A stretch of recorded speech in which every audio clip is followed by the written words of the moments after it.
Once upon a time, a group of 5 friends decided to embark on a camping trip in the remote forest. They were all excited about spending a few days in the great outdoors, away from the hustle and bustle of the city. The group consisted of Brian, a confident and outgoing guy; Emily, his girlfriend who was shy and reserved; Jake, Brian's childhood friend who was adventurous; Sara, Jake's girlfriend who was a nature lover; and Adam, the quiet and analytical guy who always had his nose in a book. The group arrived at the campsite and set up their tents, eager to explore the surrounding woods. As they set out on a hike, they came across an old trail that looked abandoned but inviting. They decided to take the trail and see where it led them. However, after a few hours of hiking, they realized that they had lost their way and were completely disoriented. As they continued to wander, the sun began to set, and they realized they needed to set up camp for the night. They found a clearing and set up their tents, making a fire and cooking their dinner. But as the night grew darker, strange noises began to emerge from the woods around them. Suddenly, they heard a rustling in the bushes, and a stranger emerged. He was tall, with a lanky frame and a wild look in his eyes. He introduced himself as Hunter, and he seemed friendly enough. But something about him made the group uneasy. As the night wore on, the noises from the woods grew louder, and the group realized they were being stalked by something. They heard growls and snarls, and Emily even saw a pair of glowing eyes staring at them from the darkness. The group was terrified, and they began to pack up their campsite, hoping to find their way back to civilization. But Hunter refused to leave, insisting that he knew the woods well and could guide them to safety. As they continued to hike, they noticed that Hunter was leading them deeper and deeper into the woods, away from any trails or roads, and the noises around them grew louder and more menacing. The group was on edge, and they began to suspect that Hunter was not what he seemed. Finally, they reached a clearing, and Hunter turned to them with a sinister grin on his face. "Welcome to my domain," he said, revealing his true nature as a deranged and violent psychopath. He began to chase the group, and they fled through the woods, trying to escape his clutches. But the creature they had been hearing in the woods was also still pursuing them, and they soon realized that they were being hunted by 2 terrifying monsters. They stumbled upon an abandoned cabin and barricaded themselves inside, hoping to survive the night. But as they huddled together in terror, they heard a scratching at the door, and they knew that their nightmare was far from over. The night was marred and harrowing, and the group was pushed to their limits as they fought for survival. But in the end, they managed to make it out of the woods alive, though they were forever changed by their experience. The group's hearts were racing as they stumbled through the dense forest, branches and brambles tugging at their clothes and scratching their skin. They could hear Hunter's maniacal laughter echoing through the trees behind them, and the creature's growls and snarls getting closer with each passing moment. Ryan led the group, his adrenaline-fueled mind racing as he tried to come up with a plan. They needed to find a way to outsmart their pursuers, or they would be caught and killed. Suddenly, Emily stumbled and fell to the ground, her ankle twisted and swollen. The group halted, looking around desperately for somewhere to hide. They spotted an old cabin up ahead, and without hesitation, they made a mad dash for it. They stumbled inside, panting and gasping for breath, and barricaded the door with whatever furniture they could find. The cabin was old and musty, filled with cobwebs and dust. It was clear that nobody had lived there in years, and the group shuddered at the thought of what kind of creatures might have taken up residence inside. As they huddled together in the dark, listening to Hunter's footsteps getting closer and closer, they heard a scratching at the door. The creature was trying to break through, its claws scraping against the wood. Sara whimpered in fear, and Adam tried to comfort her, his analytical mind already working on a way to escape. But as the night wore on, their hope began to fade. They could hear Hunter's voice outside, taunting them and promising to make them pay for their trespassing. And the creature outside continued to scratch at the door, its ferocity growing with each passing moment. Finally, after what felt like an eternity, the scratching stopped. The group held their breath, waiting to see what would happen next. Suddenly, they heard a low growling, and then a scream. They rushed to the window, peering out into the darkness. They saw Hunter lying on the ground, his body torn apart by the creature's claws. The creature itself was a monstrous beast, its fur matted and its eyes glowing with an otherworldly light. The group watched in horror as the creature dragged Hunter's body away, disappearing into the woods. They were safe, but at what cost? As they stumbled out of the cabin, their bodies aching and their minds reeling from the trauma of the night, they realized that they had lost something important. Their sense of security, their faith in humanity, and their trust in the world around them had all been shattered. They made their way back to civilization, stumbling out of the woods and into the waiting arms of the police. They told their story, but nobody believed them. To the outside world, they were just a group of delusional campers who had gotten lost in the woods. But to each other, they were survivors. They had faced unimaginable horrors and emerged victorious. And though they would never be the same again, they knew that they had each other, and that was enough. The group eventually went their separate ways, each dealing with the trauma in their own way. Emily had nightmares for months, reliving the terror of that night over and over again. Sara became obsessed with the creature, researching every detail she could find and becoming convinced that it was a new species of animal. Adam retreated into his books, trying to make sense of the experience and understand what had happened. Jake became reckless, seeking out danger and adventure as a way of facing his fears. And Brian tried to put on a brave face, but he knew that the experience had changed him forever. Years passed and the group lost touch, but they would always carry the memory of that night with them, a reminder of the fragility of life and the darkness that lurks in the world, and they would always be grateful for each other, for the bonds that had formed in the face of unspeakable horror. It was a chilly night in late October, and the stars were out in full force. A group of friends had decided to go camping in the woods and enjoy the beauty of nature. They set up their tents, started a campfire, and huddled around it with their blankets. One of them suggested they tell scary stories to make the experience even more thrilling. After several tales of terror, it was Claire's turn. She began to tell a story about a stranger who appeared uninvited to a housewarming party. The stranger seemed to be very friendly and soon won everyone's trust. But over time, the stranger's behavior became more and more disturbing until one day they vanished, leaving everyone feeling unnerved and violated. As Claire finished her story, they all laughed nervously, dismissing it as just a silly tale. Suddenly, they heard a rustling in the bushes. They all froze and listened intently, but the sound stopped as suddenly as it began. They decided to continue with their stories, but this time they couldn't shake off the feeling that they were being watched. As the night wore on, the group grew increasingly uneasy, with each sound sending shivers down their spines. Suddenly, a figure emerged from the darkness, causing everyone to scream in terror. It was a tall, gaunt man with a sinister smile, his eyes glinting in the firelight. The stranger introduced himself as Jack and said he was just passing through the woods. He asked if he could join them for a while, and the group reluctantly agreed, feeling too scared to say no. Jack sat down with them and started to talk, but there was something unsettling about him that they couldn't quite put their finger on. Over time, Jack's behavior became more and more strange. He would stare at them for long periods without speaking, and his smile seemed to stretch unnaturally wide. They started to feel like they were being held captive by him, unable to leave the campsite without his permission. Days turned into weeks, and the group began to feel like they were losing their minds. Jack's presence had become all-consuming, and they couldn't imagine their lives without him.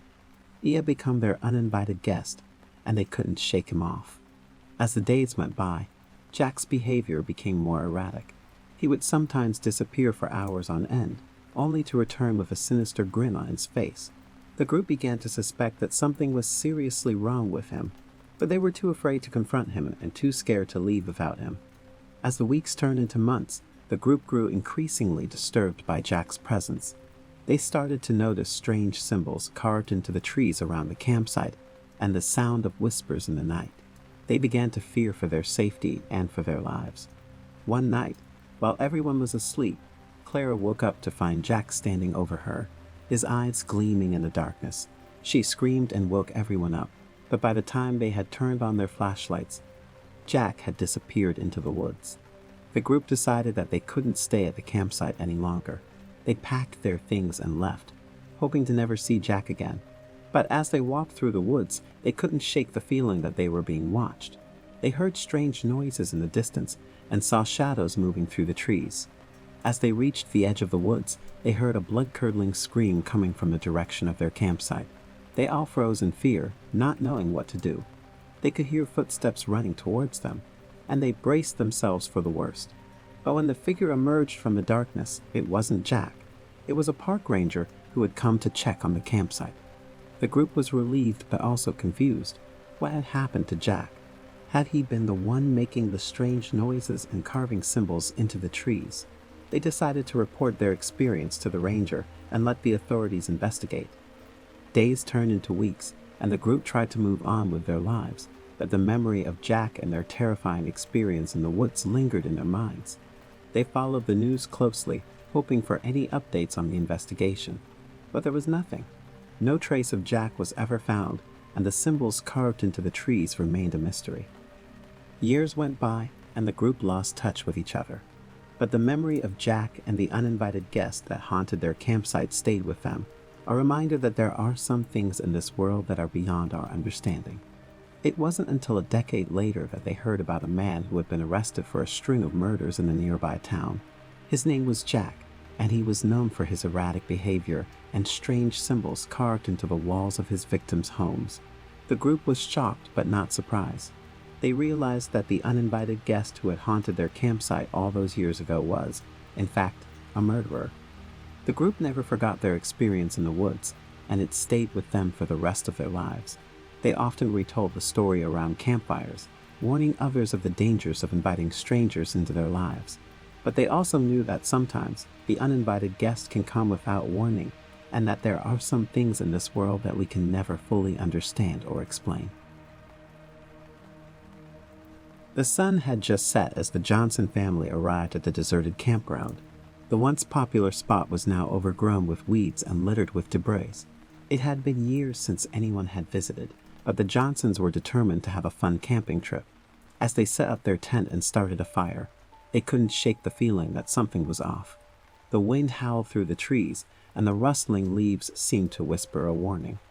But the Johnsons dismissed their fears and settled in for the night. The first night passed without incident, but as the second night wore on, they heard strange noises coming from the surrounding woods. At first, they thought it might be a bear or a pack of coyotes, but the sounds were too human-like to ignore. As they huddled together in their tent, the noises grew louder and closer. Suddenly, the tent was ripped open, and a tall, gaunt stranger loomed over them. He wore ragged clothing, and his eyes gleamed with a wild intensity. The Johnsons screamed and scrambled out of the tent, but the stranger was too quick. He caught the youngest son by the arm and dragged him away into the darkness. The Johnsons were terrified and alone in the middle of nowhere. They had no choice but to fight for their survival against an unknown force. The remaining family members quickly packed up what they could and fled from the campsite, their hearts racing with fear. As they ran, they could hear the stranger's eerie laughter echoing through the trees behind them. After running for what felt like hours, they finally came across an abandoned cabin. It was old and decrepit, but it offered them some shelter from the unknown force that was stalking them. The Johnsons huddled together inside the cabin, their nerves frayed and their minds racing. They had no idea what was happening or why, but they knew they had to stay alive. The stranger continued to torment them throughout the night, throwing rocks at the cabin and howling like a wild animal. But the Johnsons refused to give up. They fortified the cabin as best they could and prepared for a long and terrifying night. As the night wore on, the Johnsons heard strange whispers outside the cabin. They couldn't make out what was being said, but the words filled them with a sense of dread. Suddenly, the cabin door burst open, and the stranger stormed inside. The Johnsons fought back with all their might, but the stranger was too powerful. He knocked them to the ground and stood over them, his eyes glinting with malevolent glee. Just when it seemed like all hope was lost, the Johnsons heard a loud gunshot. The stranger fell to the ground, his body writhing in pain. A group of hikers had stumbled upon the abandoned campground and had heard the Johnsons' cries for help. They had come to investigate and had stumbled upon the stranger in the act of attacking the family. The hikers had no choice but to defend the Johnsons and take down the stranger. After the attack, they helped the family to safety and called the authorities. After the incident, the Johnsons struggled to come to terms with what had happened. They were grateful to the hikers who had saved their lives, but they couldn't shake the feeling that they had been violated in some way. The authorities investigated the abandoned campground and found evidence of other attacks that had taken place in the area. It seemed that the stranger who had attacked the Johnsons was a serial predator who had been preying on campers for years. The Johnsons were horrified to learn that they had stumbled into the predator's hunting ground. They felt lucky to have survived, but they also felt violated and exposed. As time passed, the family tried to put the incident behind them. They moved on with their lives, but the memory of that terrifying night never faded. Years later, the Johnsons received a letter from one of the hikers who had saved their lives. In the letter, the hiker wrote about how he had been struggling with guilt ever since that night. He had been the one who had fired the shot that took down the predator, and he couldn't shake the feeling that he had taken another human life. The hiker wrote that he had been haunted by the incident for years, and he wanted to reach out to the Johnsons to apologize for what had happened. The Johnsons were surprised to receive the letter, but they were grateful for the hiker's honesty. They wrote back, telling the hiker that they didn't blame him for what had happened. They told him that they were grateful for his bravery and for saving their lives. They also told him that they understood how difficult it must have been for him to carry the weight of that incident for so many years. In the end, the Johnsons found closure in the letter from the hiker. They realized that they weren't alone in their struggle to come to terms with what had happened that terrifying night. It was a warm summer evening when a group of friends, Alex, Taylor, Mike, and Sara, decided to go camping in the woods. They packed up their gear, food, and drinks and drove to a secluded spot they had heard about from a friend. The place was far from civilization and had no cell phone signal, but they were excited about the adventure that awaited them. After setting up their tents and a bonfire, they enjoyed a few beers and grilled some hot dogs. As the night progressed, they shared stories and played card games. It was getting late and they were tired, so they decided to hit the hay. Alex and Taylor slept in one tent, while Mike and Sara slept in another. In the middle of the night, Alex woke up to the sound of rustling leaves outside the tent. He assumed it was an animal and tried to go back to sleep. But when he woke up again, he realized that Taylor was missing. He searched the tent, but there was no sign of his friend. Alex immediately woke up Mike and Sara, and they began a frantic search for Taylor. They called out his name and searched the area around the campsite with flashlights, but there was no trace of him. They even checked the nearby creek, but there was no sign of him. The group was starting to panic. They couldn't believe that Taylor had just vanished into thin air. They searched for hours, calling out his name and shining their flashlights into the darkness, but there was no response. As the sun started to rise, they decided to head back to their car to see if they could get a signal and call for help. After walking for what seemed like hours, they finally reached the car. But when they tried to turn on the engine, it wouldn't start. They were stranded in the middle of nowhere with no way to call for help. Their only option was to continue their search on foot. As they walked back towards the campsite, they noticed something odd. The trees and plants around them looked different. The leaves were discolored and wilted, and the bark on the trees was peeling. It was as if they had entered a completely different world. After walking for what felt like hours, they stumbled upon an abandoned cabin. It was run down, with broken windows and a door that was hanging off its hinges. But it was shelter, and they needed it. As they entered the cabin, they noticed that it was oddly silent. There were no birds chirping, no leaves rustling, and no animals moving around. They searched the cabin and found nothing but an old diary. The diary belonged to a woman who had lived in the cabin many years ago. She wrote about the strange occurrences that had happened in the woods, and how the plants and animals had started to wither away. The diary also mentioned a legend about a creature that lived in the woods, known as the Vanisher. It was said that the Vanisher was a spirit that roamed the forest, taking people and leaving no trace behind. The group was terrified. Could this creature have taken Taylor? As the night progressed, the group heard strange noises outside the cabin. It sounded like footsteps and rustling leaves. They were too scared to go outside, so they locked the door and barricaded themselves inside. But the noises grew louder and more persistent, and the group knew they had to do something. They decided to make a run for it. They would head back to the campsite and look for Taylor. As they ran through the woods, they heard more noises and saw strange shadows moving around them. They were terrified and couldn't tell if it was just their imaginations or if the Vanisher was really after them. After what felt like hours of running, they finally reached the campsite. but they found no trace of Taylor. The tents were undisturbed, and there was no sign of a struggle or anything out of the ordinary. It was as if Taylor had simply vanished into thin air. The group was exhausted and scared. They didn't know what to do next. They tried to start the car again, but it still wouldn't start. They were completely stranded in the middle of nowhere with no way to call for help. As they sat around the bonfire, trying to figure out their next move, they saw something moving in the distance. It was a figure, but they couldn't make out who or what it was. As the figure approached, they realized that it was Taylor. He looked dazed and confused, as if he had been in a trance. He couldn't remember anything about the previous night and had no idea how he ended up in the woods. The group was relieved to see him, but they knew that something strange had happened. The group eventually made it back to civilization, and Taylor underwent medical tests to determine if he had been drugged or had any injuries, but the tests came back negative.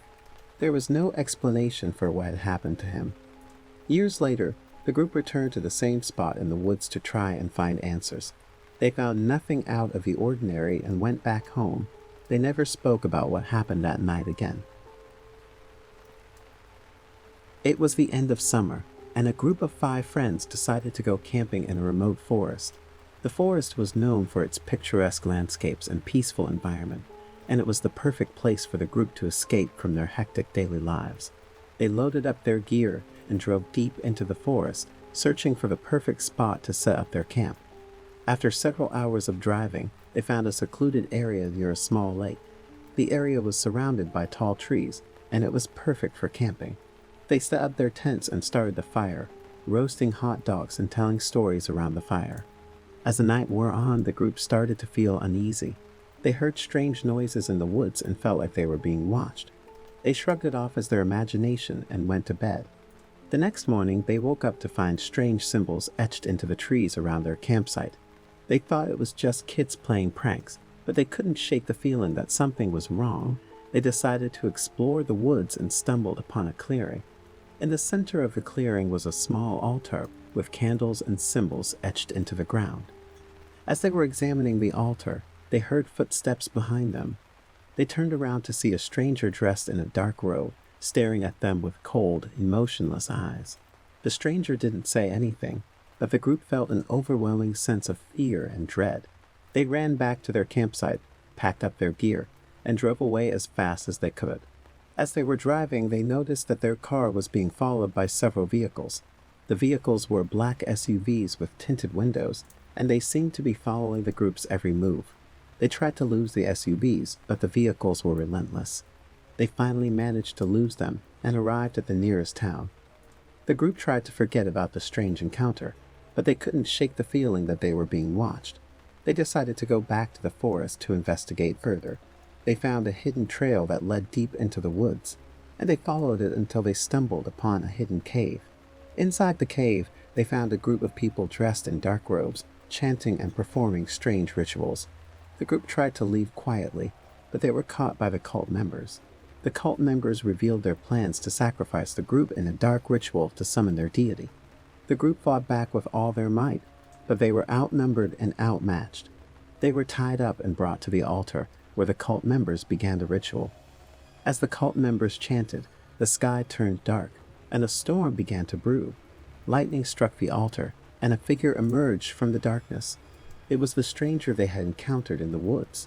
The stranger revealed that he was the leader of the cult, and that they had been chosen as sacrifices to appease their deity. The group fought back with renewed strength, breaking free from their restraints and fighting the cult members. They managed to overpower them and escape from the cave. As they were running through the woods, they heard the sound of the SUVs in the distance. They knew they had to get to safety before the cult caught up to them. As the group drove away from the forest, they tried to process what had just happened. They couldn't believe that they had come so close to being sacrificed by a cult. The stranger's cold, emotionless eyes still haunted them, and they couldn't shake the feeling that they were being watched. They decided to go to the police to report what had happened, but when they arrived at the station, they were met with skepticism and disbelief. The police officers thought they were making up a wild story, and they couldn't find any evidence to support their claims. The group felt frustrated and helpless. They knew they had encountered something truly terrifying in the woods, But no one believed them. They decided to do their own investigation and started to research the cult online. They discovered that the cult had been active in the area for years, and there were reports of missing people that matched their description. The group realized that they had narrowly escaped a fate worse than death. They decided to take matters into their own hands and went back to the forest, armed with weapons and a determination to put an end to the cult's reign of terror. They searched for the cave where they had been held captive, and when they found it, they were met with resistance. The cult members were ready for them, and they fought back with all their might. The group was outnumbered, but they fought with a ferocity that surprised even themselves.